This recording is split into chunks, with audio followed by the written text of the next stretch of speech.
400? Ja, in einer halben Stunde im Hotel an der Kühe. Okay, Süße.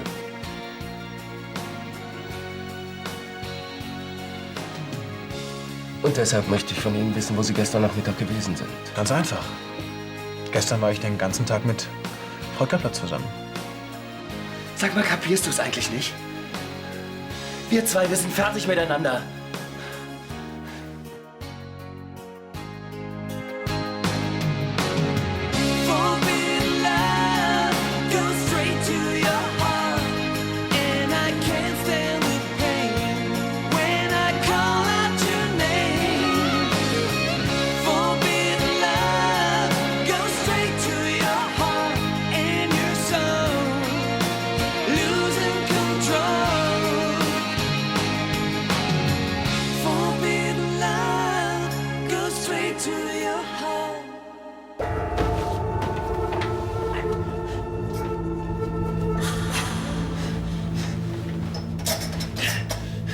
Du bist wirklich der Letzte, von dem ich mir helfen lassen würde.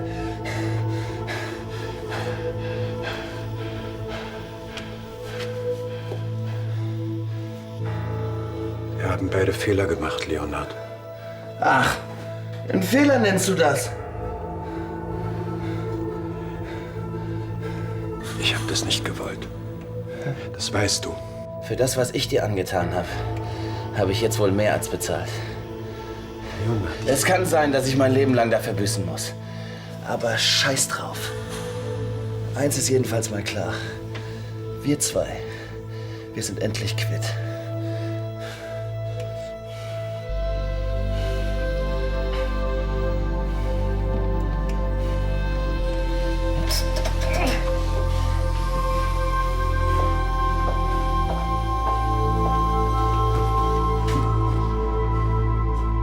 Sie haben ein Alibi und ich mehr Arbeit.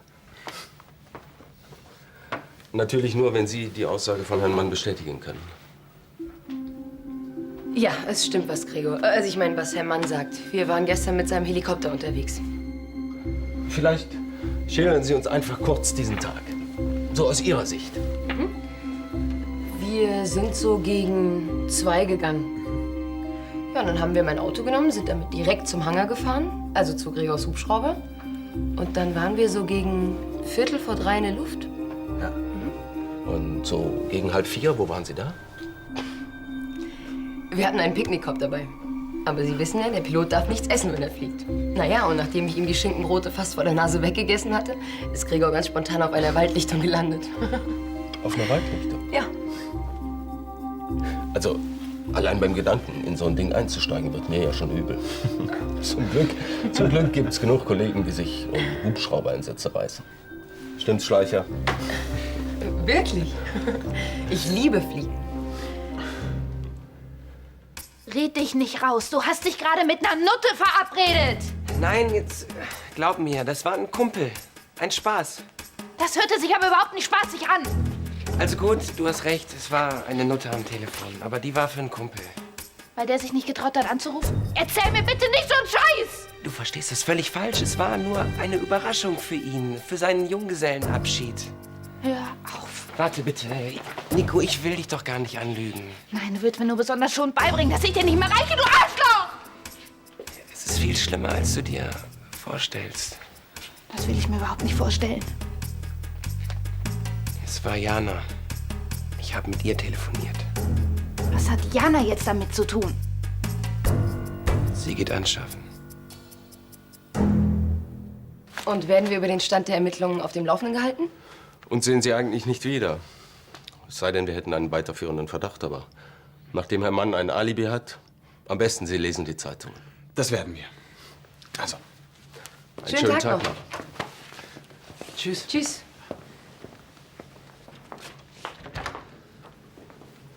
Natalie, ich weiß, das war unfair von mir.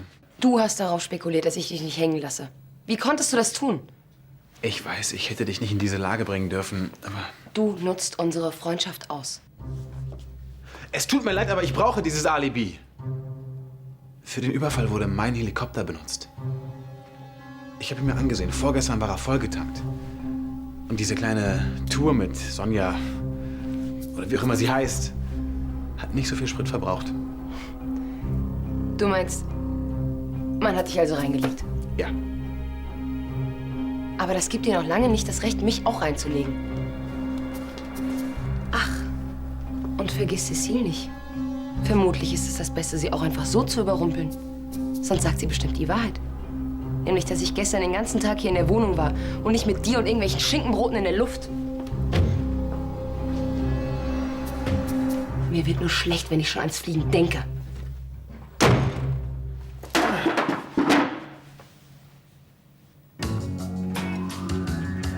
Ja, nimm du.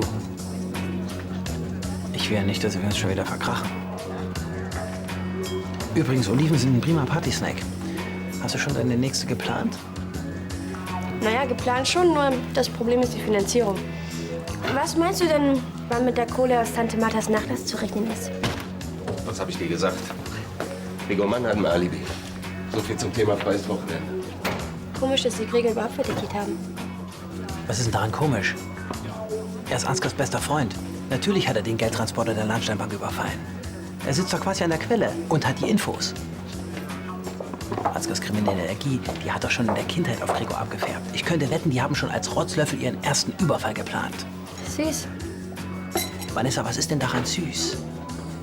Ich kann dich nur warnen. Halte dich von dem Kerl fern. Daddy, Gregor ist völlig harmlos. Ich möchte, dass du dich von ihm fernhältst.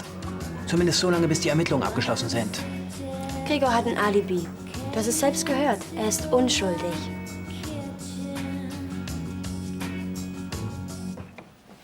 Und, warst du bei Leonhard? Dass sich die Lahnstein Holding seit Generationen in Familienbesitz befindet und deshalb für unser Unternehmen nicht nur in dieser Frage eigene... Vater, ich hab dich was gefragt. Er hat mich rausgeschmissen. Aber was habe ich denn auch erwartet? Trotzdem, es war gut, dass du es versucht hast. Carla, ich habe beinahe deinen Bruder. Ich habe beinahe mein eigenes Kind umgebracht. Ich glaube nicht, dass du das wirklich wolltest.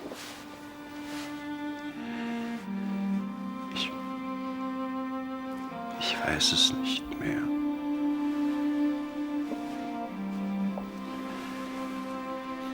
Wie auch immer. Ich habe ihn einfach da in diesem Burggraben liegen gelassen. Das werde ich mir niemals verzeihen.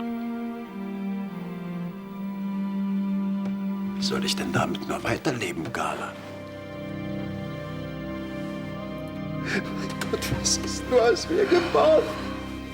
Vater, bitte hör auf. Es ist vorbei. Hörst du? Es ist vorbei.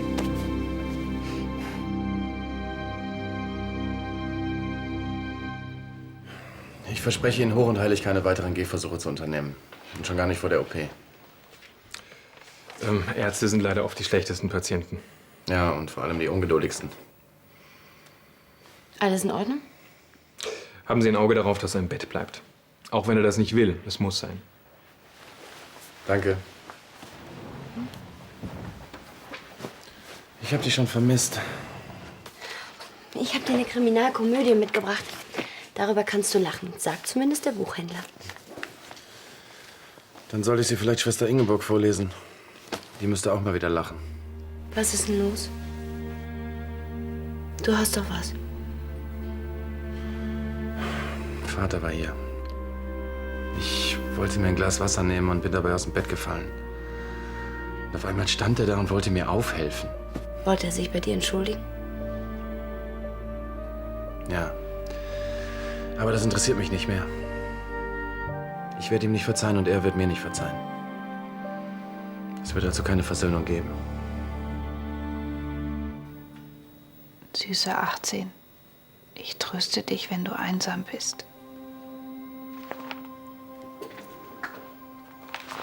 Ich glaube das immer noch nicht.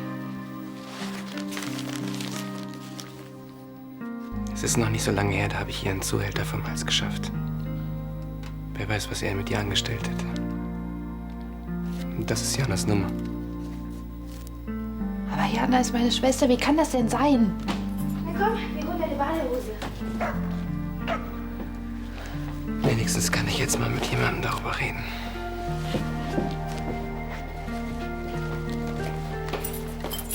Hallo, habt ihr Lust, mit an den See zu kommen? Eher nicht, hä? Also, Ja, schon okay. Komm, dann holen wir Robin von der Uni ab. Wenn du das schon so lange weißt, wieso hast du nicht schon früher was gesagt? ich habe gedacht, dass ich es vielleicht alleine schaffe, sie davon abzubringen. Ohne dass du es je erfahren musst. Okay, aber eins verstehe ich immer noch nicht ganz. Ich meine, warum brauchst du ein falsches Alibi von Nathalie? Weil die Polizei sonst glaubt, ich hätte den Geldtransport überfallen und mich anschließend mit dem Hubschrauber abgesetzt. Gut und schön, aber das beantwortet natürlich nicht die Frage. Ich meine, wo warst du zur Tatzeit? Mit Nathalie warst du offensichtlich nicht zusammen. Ich war mit einer Frau zusammen. Na wunderbar. Dann ruft die an und du hast ein wasserdichtes, weil richtiges Alibi. Das geht nicht. Was denn? Ist sie unglücklich verliebt oder war es so schlecht? Ich weiß nicht mal ihren Namen. Jetzt komm schon. Ich meine, du stellst dich doch sonst nicht so doof an. Sie war eine Kundin von mir.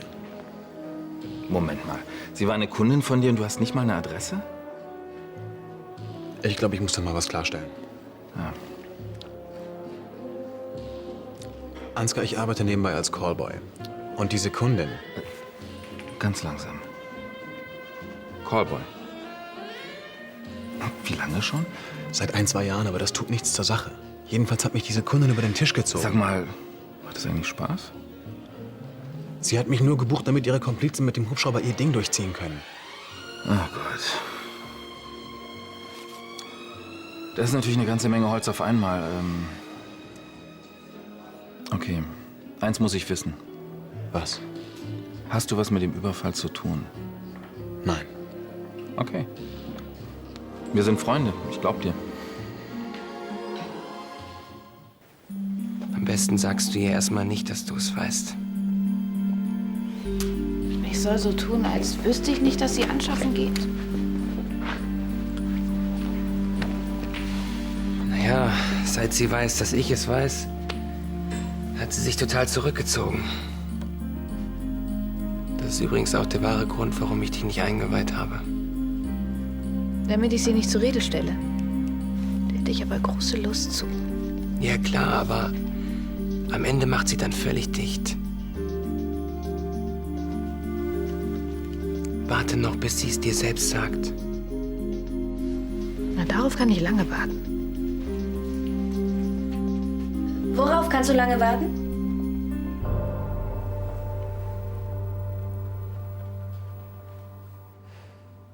Hol ihn lieber nicht. Komm her, ich hab dir was zu sagen. Wird ja mal Lehrer hier. Bitte spar dir deine Kommentare.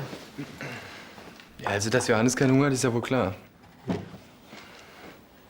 Ja, er hat Leonard krankenhausreif geprügelt. Was ist das nur für ein Tag? Erst die Geschichte mit Gregor, dann erfahre ich, dass Vater sich zum wiederholten Male mit einem seiner Söhne prügelt. Oh, Ansgar, bitte hör auf. Ich hab euch was zu sagen. Leo ist im Krankenhaus. Er kann die Beine nicht mehr bewegen.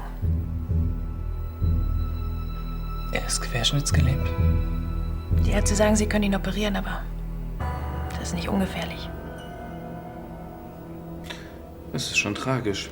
Vaters Pechsträhne scheint einfach kein Ende zu nehmen. Lass uns woanders essen. Das ist gar nicht nötig. Die Atmosphäre hier ist ohnehin nicht appetitanregend.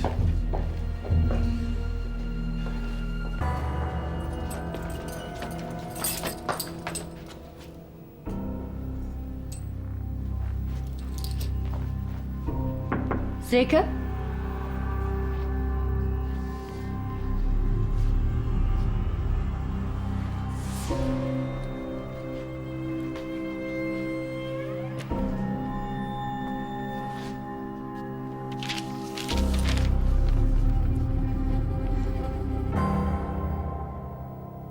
Nein, diesmal ist es nicht Ansgar.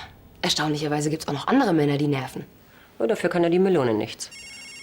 Wie heißt er denn?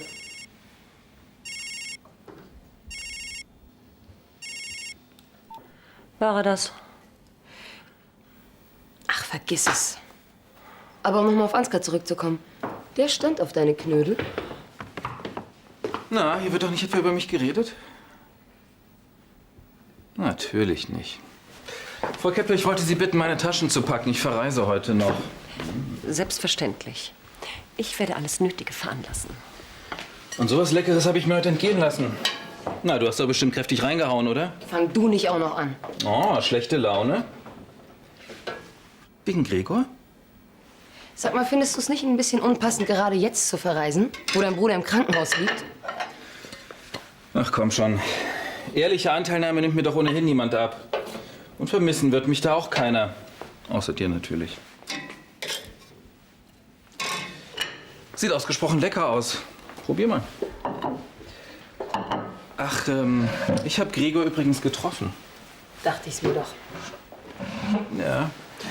Er ist kurz davor, bei der Polizei sein falsches Alibi aufzuklären. Das sind ja immer gute Neuigkeiten. Warum klingt das bei dir so negativ? Wenn man zu Unrecht verdächtigt wird, muss man sich verteidigen. Das verstehe ich nur zu gut. Jetzt komm schon, du bist doch sonst nicht so ein Prinzipienreiter. Er ist unschuldig. Er hat etwas Besseres verdient als diese Knastkost. Hm? Jetzt komm schon. Ah.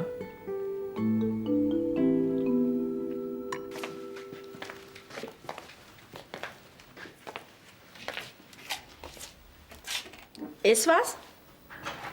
Nein. Hallo. Hallo. Wie sieht's aus? Hat jemand Lust auf Kino? Ich bin dabei. Keine Lust.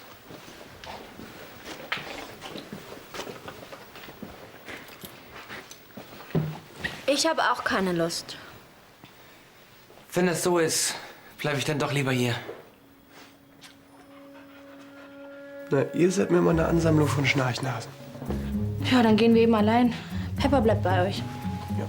Tschüss. Tschüss. Pepper, komm. Na, komm her. Komm her.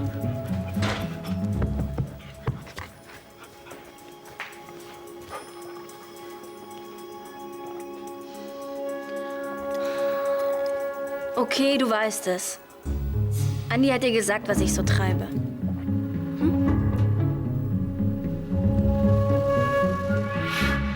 Schön, dich zu sehen. Ich auch. Ja, tu einfach so, als wäre ich gar nicht da. Ich tue immer noch das, was ich möchte, Ansgar. Soll ich am Meeting Point auf dich warten? Nein, ich komme gleich mit. Ach, Carla, ich würde ganz gerne noch einen Moment mit dir reden. Gut. Bevor du anfängst, ich möchte dich bitten, Vater gegenüber in Zukunft etwas vorsichtiger zu sein. Ach, weißt du, ich glaube, er ist gar nicht so empfindlich, wie wir immer dachten. Ich habe den Eindruck, er kann einiges vertragen. Ich habe keine Lust, mich mit dir zu streiten. Carla, da ich in letzter Zeit das ein oder andere Mal den flüchtigen Eindruck hatte, Vater sei nicht besonders gut auf mich zu sprechen, habe ich eine kleine Urlaubsreise geplant. Ach, so viel Einfühlungsvermögen hätte ich dir gar nicht zugetraut. Tja. Und falls irgendjemand fragt, sag einfach, ich besichtige einige Weingüter, die für uns interessant sein könnten.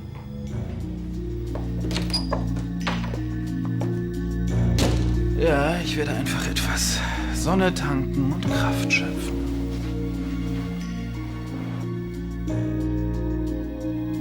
Für Vaters Untergang.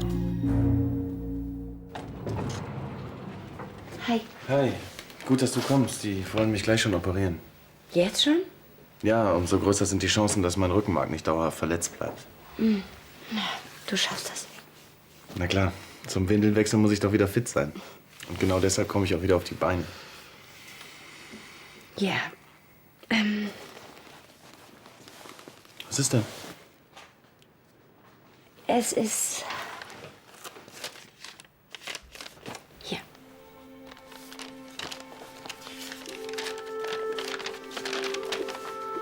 Leonard, wenn du das liest, bin ich nicht mehr hier. Nachdem du mein Leben zerstört hast, muss ich woanders versuchen, mir eine neue Existenz aufzubauen. Was unsere Scheidung betrifft, wird sich ein Anwalt an dich wenden, der alles Weitere regelt. Ich hoffe, wir sehen uns nie wieder. Silke.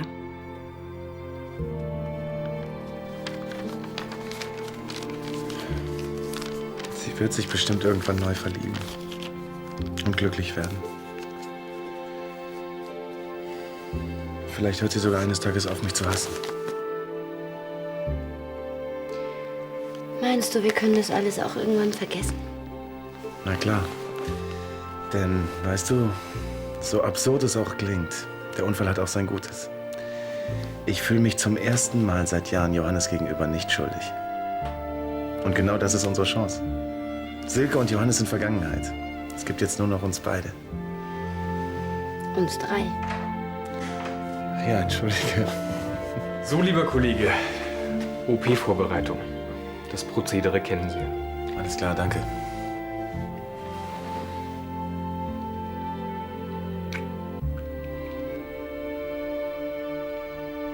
Jetzt sag schon. Warum machst du das? Warum nicht? Du hast Sex mit irgendwelchen Typen, die dich dafür bezahlen.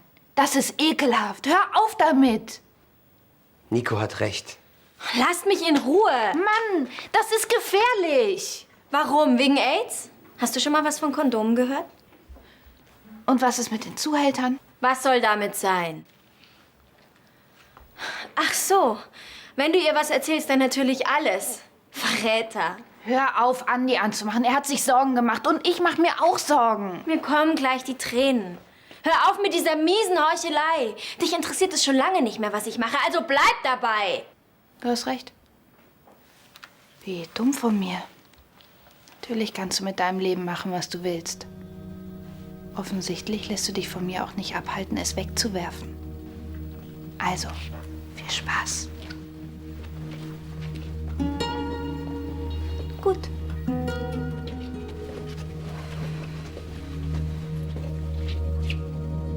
Nico? Du warst ja ganz schön cool. Das hätte ich gar nicht gedacht.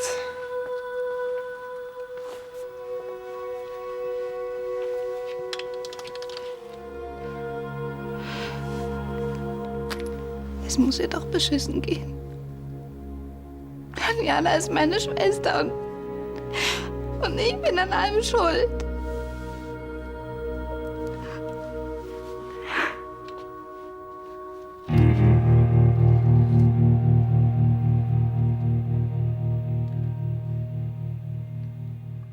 Okay, fertig. Gut. Sorry, aber ich will gleich zu meinem Vater. Was ist mit dir? Wartest du auf Gregor? Ja, der wollte eigentlich schon längst hier sein. Hey, du kommst genau richtig. Wir sind gerade fertig geworden. Bis dann. Ja, ich warte dann am besten unten auf dich. Wenn es länger dauert, ruf an, ja? Alles klar. Ja, falls wir uns nicht mehr sehen, ich wünsche dir eine schöne Reise. Ja, vielen Dank. Ciao. Und? Gehen wir jetzt zur Polizei und erzählen denen die ganze Wahrheit? Ich verzichte doch nicht auf meinen Lieblingsmitbewohner. Natürlich gehen wir zur Polizei. Nur nicht jetzt. Ach so, du gibst mir so eine Art Gnadenfrist. Wenn du beweisen kannst, dass du unschuldig bist, dann können wir ja auch unser falsches Alibi gestehen. Gute Idee. Aber nur weil du es bist. Es wird mir ja schon ein bisschen leid tun, wenn mein bester Freund ins Gefängnis wandert. Ganz ehrlich, mit dir an meiner Seite kann mir nichts passieren.